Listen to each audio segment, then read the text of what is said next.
ሰላም ጤና ይስጥልኝ ውድ 24/7 ዜና ተከታታዮቻችን፣ የሰዓቱን ዜና ይዤ ቀርብ ያለው እስከ ፍጻሜው አብራችሁን ቆዩ።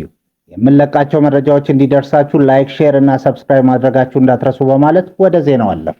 በኦሮሚያ በህገወጥ መንገድ ሲጓጓዝ የነበረው 280,000 ሊትር ነዳጅ ተወረሰ። በኦሮሚያ ክልል የተከሰተውን የነዳጅ እጥረት አጋጣሚ በመጠቀም በህገወጥ መንገድ ሲጓጓዝ የነበረ ከ280,000 ሊትር በላይ ነዳጅ በቁጥጥር ስር ውሎ ለመንግስት ገቢ መደረጉን የክልሉ ንግድ ቢሮ አስታወቀ። እንደ ቢሮ መግለጫ ድርጊቱ ከመካከለኛው ምስራቅ ጦርነት ጋር ተያይዞ የመጣውን የነዳጅ እጥረት ይበልጥ እንዲባባስ አድርጓል። መንግስት በከፍተኛ ድጎማ ወደ ሀገር ውስጥ ያስገባውን ነዳጅ የሚዲያ ሰራተኞችና አሽከርካሪዎች በመመሳጠር በስውር ሲያጓጉዙ ተገኝተዋል። በጉዳዩ ላይ እጃቸው አለበት የተባሉ 191 ግለሰቦች በቁጥጥር ስር ውለው ምርመራ እየተካሄደባቸው ሲሆን የህገወጥ ዝውውሩ ሰንሰለት ከሚዲያ ሰራተኞች እስከ ጸጥታ አካላትና መስተዳድር ድረስ የተዘረጋ መሆኑ ተጠቁሟል። ቢሮ ከህብረተሰቡ የደረሱትን ከ220 በላይ ጥቆማዎች መነሻ በማድረግ እየሰራ መሆኑን ገልጿል። የመንግስት የሥራ ኃላፊዎችን ስም በመጠቀም ገንዘብ በመቀበል የተጠረጠሩ ግለሰቦች ክስ ተመሰረተባቸው። በአዲስ አበባ መሬት ልማትና አስተዳደር ቢሮ ስም ዲጂታል ካርታን ለማስወጣት ለአመራሮች የሚከፈል በሚል ከ6 ሚሊዮን ብር በላይ በማጭበርበር የተጠረጠሩ 5 ግለሰቦች ላይ በከባድ ሙስና ወንጀል ክስ ተመሰረተ። የፍትህ ሚኒስቴር ክስ የመሰረተባቸው ዳዊት መንግስቱ፣ ሳሙኤል ኪዳኔ፣ ቶማስ ማናዬ፣ ጽዮን አበራና ሚኪያስ አውላቸው በተባሉ ተጠርጣሪዎች ላይ ነው። ተከሳሾቹ ራሳቸውን የቢሮ ኃላፊ፣ ሹፌርና የኮሚሽን ባለሙያ አድርገው በማስተዋወቅ ተበዳዮችን ለጉዳይ ማስፈጸሚያ በሚል ገንዘብ እንዲከፍሉ አድርገዋል። የቢሮ ኃላፊውን ስም የሐሰት ቲተርና ማህተም በመጠቀም እንኳን ደስ አለህ ጉዳዩ ተጨርሶልሃል የሚል የሐሰት ደብዳቤ ለተበዳዮች ሰጥተዋል።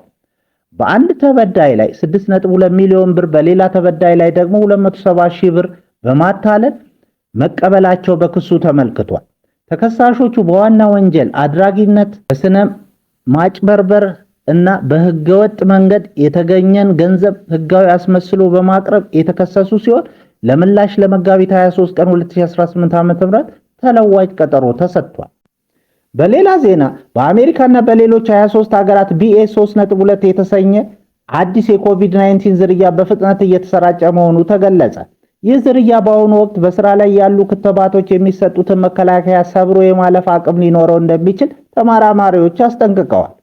ዝርያው ለመጀመሪያ ጊዜ በ2024 በደቡብ አፍሪካ የታየ ሲሆን በሰውነታችን የኤችአይቪ ስፓይክ ፕሮቲን ላይ እስከ 75 የሚደርሱ የዝርያ ለውጦችን አካቷል። ይህም ቫይረሱ በቀላሉ እንዲሰራጭና የሰውነትን በሽታ የመከላከል ስርዓት እንዲያታልል ይረዳዋል። ምንም እንኳን ስርጭቱ ሰፊ ቢሆንም እስካሁን የታዩት ታካሚዎች ላይ የከፋ የጤና ቀውስ አላስከተለም። ይሁን እንጂ ሳይንቲስቶች የክትባቶች ውጤታማነት ላይ ተጨማሪ ጥናት እንደሚያስፈልግ ገልጸዋል። ፕሬዝዳንት ትራምፕ በኢራን ህዝባዊ አመጽ እንዲቀሰቀስ የቀረበላቸውን የኔታንያሁ ጥያቄ ውድቅ አደረጉ። የአሜሪካው ፕሬዝዳንት ዶናልድ ትራምፕ የእስራኤሉ ጠቅላይ ሚኒስትር ቤንያሚን ኔታንያሁ የኢራን ህዝብ በአገዛዙ ላይ እንዲያምጽ ጥሪ እንዲያቀርቡ ያቀረቡትን ሐሳብ ውድቅ ማድረጋቸው ተዘገበ። ኔታንያሁ በቅርቡ በተሰነዘሩ ጥቃቶች ሳቢያ ያገዛዙ አቅም መዳከሙን በመጥቀስ ህዝቡ ወደ አደባባይ እንዲወጣ ማበረታታት ይገባል ሲሉ፣ ትራምፕ ግን ሰልፈኞቹ ሊጨፈጨፉ ይችላሉ በሚል ስጋት ሐሳቡን ተቃውመዋል። እንደ አክሲዮስ ዘገባ ትራምፕ አሁንም ከኢራን ጋር ዲፕሎማሲያዊ መፍትሄ የመፈለግ ፍላጎት አላቸው። ይህ በእንዲህ እንዳለ የኢራን ጦር አቀባይ ሌተናል ኮሎኔል ኢብራሂም ዞልፋጋሪ ፕሬዝዳንት ትራምፕ ኢራን የጦርነት ማቆሚያ ስምምነት ትፈልጋለች በማለት የተናገሩትን ውድቅ አድርገዋል። ቃል አቀባዩ በመግለጫቸው ትራምፕ የጠቀሱት ስልታዊ ጥንካሬ ወደ ስልታዊ ውድቀት ተቀይሯል።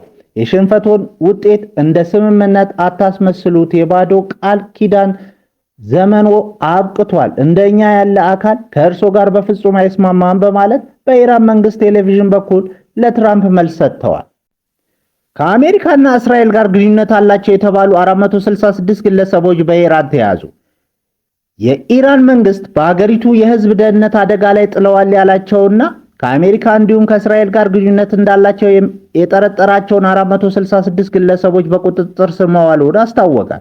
እንደ ኢራን ፖሊስ መግለጫ ከሆነ ተጠርጣሪዎቹ በተለይም በማህበራዊ ሚዲያ አማካኝነት ህዝብን የሚያሳስቱ መረጃዎችን በማሰራጨት በማህበረሰቡ ውስጥ ፍርሃትና ጭንቀትን በመፍጠር እንዲሁም የስነ ልቦና ደህንነትን በማናጋት ወንጀል ተሰማርተው ተገኝተዋል። የኢራን ባለስልጣናት አሜሪካና እስራኤል ተቃዋሚ ቡድኖችን በመጠቀም በሀገሪቱ ውስጥ የውስጥ አለመረጋጋት ለመፍጠር እየሰሩ መሆኑን የገለጹ ሲሆን በቁጥጥር ስር የዋሉት ግለሰቦችም ከእነዚህ የውጭ ኃይሎች ጋር በቀጥታም ሆነ በተዘዋዋሪ በትብብር ሲሰሩ ነበር ብለዋል። ጉዳዩን በተመለከተ ሰፊ ምርመራ እየተካሄደ መሆኑንና በቀጣይም ተጨማሪ እርምጃዎች ሊወሰዱ እንደሚችሉ ፖሊስ ጨምሮ ገልጿል። ለኢራን የስለላ ወኪሎች መረጃ ሲያቀብል ነበር የተባለው ታዳጊ በቴል አቪቭ ፍርድ ቤት ቀረበ። በእስራኤል የቴል አቪቭ ታዳጊዎች ፍርድ ቤት የቀረበው የክስ መዝገብ እንደሚያመለክተው የ14 ዓመት ታዳጊ ለኢራን የስለላ ተግባር በመፈጸም ክስ ተመስርቶበታል። ታዳጊው በቴሌግራም አማካይነት ከኢራን የደህንነት ወኪል ጋር ግንኙነት በመፍጠር ለተለያዩ ተልእኮዎች $1170 በላይ በክሪፕቶከረንሲ ክፍያ ተቀብሏል።